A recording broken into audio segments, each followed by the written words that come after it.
Hinahanap pa rin ang driver ng jeep na nakabanggaan ng isang ambulansya sa Quezon City kagabi. 7 ang sugatan sa insidente. Balitang hatid ni James Agustin. Nayupi ang harapang bahagi ng pampasaherong jeep habang nabasag ang windshield ng ambulansya matapos magkabanggaan sa intersection ng Kalayaan Avenue at Viluna Avenue sa Quezon City mag-alas 10 kagabi.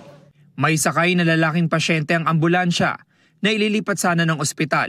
4 na sakay ng ambulansya ang nasugatan, kabilang na ang driver, 2 taga-barangay at kaanak ng pasyente. Ang pasyente naman agad na inilipat sa ibang ambulansya para madala sa Philippine Heart Center.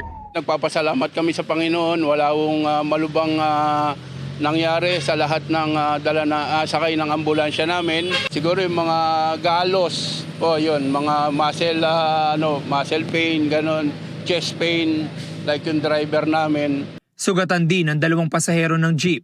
Nadamay sa aksidente maging ang kariton na nakapwesto sa bangketa. Nawasak ito matapos mabangga ng ambulansya.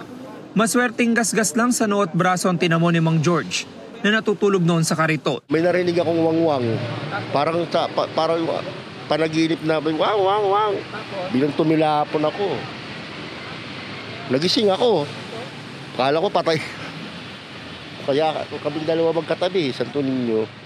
Sa imbestigasyon ng QCPD Traffic Sector 3, binabagtas ng jeep ang Kalayaan Avenue.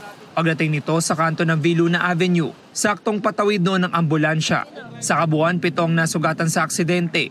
Patuloy namang hinahanap ng mga otoridad ang tumakas sa driver ng jeep.